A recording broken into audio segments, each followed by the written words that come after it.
টানা বৃষ্টিতে রাজধানীতে বিভিন্ন স্থানে সৃষ্টি হয়েছে জলাবদ্ধতা। ভোগান্তিতে পড়েছেন নগরবাসী। এ নিয়ে জানাতে রাজধানীর তেজগাঁও থেকে সরাসরি যুক্ত হচ্ছেন সহকর্মী মোহাম্মদ আদনান। আদনান, রাজধানীর সড়কের পরিস্থিতি কেমন দেখছেন এবং নগরবাসী কি বলছে জানাবেন।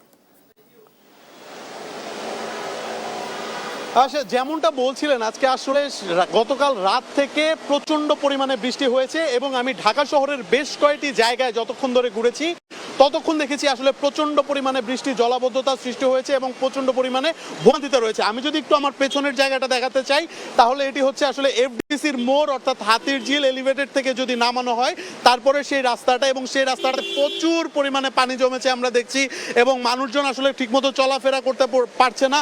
বনানীর কথা যদি একটু বলি, বনানীর রাস্তা সম্পূর্ণ পরিমাণে বন্ধ হয়ে গেছে, কোমর পরিমাণে আসলে পানি উঠে গেছে। সেক্ষেত্রে বনানীতে কোনো গাড়ি চলাচল হচ্ছে না। এলিভেটেড রাস্তা পুরোটা জ্যাম হয়ে গেছে।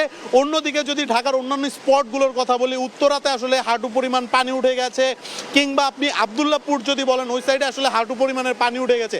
অর্থাৎ যেই জায়গাগুলো রয়েছে সেখানে প্রচন্ড পরিমাণে পানি এবং সবচেয়ে বেশি ভোগান্তিতে পড়েছে কর্মজীবী মানুষেরা, যারা কিনা অফিসে যাচ্ছেন কিংবা হচ্ছে বিভিন্ন কর্মস্থলে যাচ্ছেন, তারা আসলে যেতে পারছেন না। যাদের নিজস্ব গাড়ি রয়েছে, অর্থাৎ নিজস্ব ভেহিকেল নিয়ে আসছে, সে নিজস্ব ভেহিকেল দিয়ে আসলে তারা কাজ করতে পারছেন না। গাড়ি রাস্তায় রাস্তায় বন্ধ হয়ে যাচ্ছে, কিংবা অনেক সময় আমরা দেখছি গাড়ি অফ হয়ে যাচ্ছে কিংবা টায়ার অফ হয়ে যাচ্ছে। সব মিলিয়ে আসলে সাধারণ মানুষের ভোগান্তিটা অন্য লেভেলে চলে গেছে। এবং যারা কর্মজীবী মানুষ রয়েছেন, অর্থাৎ কর্মট মানুষ রয়েছেন, অর্থাৎ রিক্সা চালাচ্ছে বা দিনমজুর, তারা আসলে প্রচন্ড পরিমাণে ভোগান্তিতে রয়েছে। ঠিক আমার পেছনে আসলে যেমনটা দেখেছেন, এখানে কিন্তু যদি আরো কিছুক্ষণ অর্থাৎ ঘন্টা দেড়েক যদি এখানে পানি বৃষ্টি হয় তাহলে সেই পানিটা কিন্তু একদম কোমর পর্যন্ত উঠে যাবে।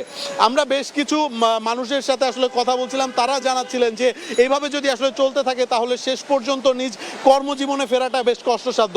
আর বৃষ্টির কথা যদি বলি, গতকাল রাত থেকে শুরু করে আজ পর্যন্ত এখন পর্যন্ত লাগাতার টানা বৃষ্টি হচ্ছে এবং এই বৃষ্টির কারণে জলাবদ্ধতা যেমন সৃষ্টি হচ্ছে, ঠিক তেমনি আসলে জায়গায় জায়গায় পানি উঠে গেছে।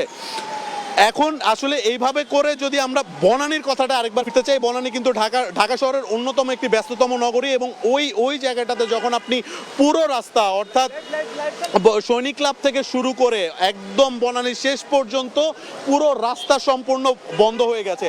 আসলে এমনটা যখন বলছিলাম তখন আসলে কিন্তু দেখতেই হয় যে মানুষের এই ভোগান্তিটা আসলে চরম লেভেলে চলে গেছে। এরকম বৃষ্টি যদি আরো একদিন বা দুদিন চলতে থাকে সেক্ষেত্রে কিন্তু ঢাকা শহর আসলে বন্যায় প্লাবিত হবে। শারমিন।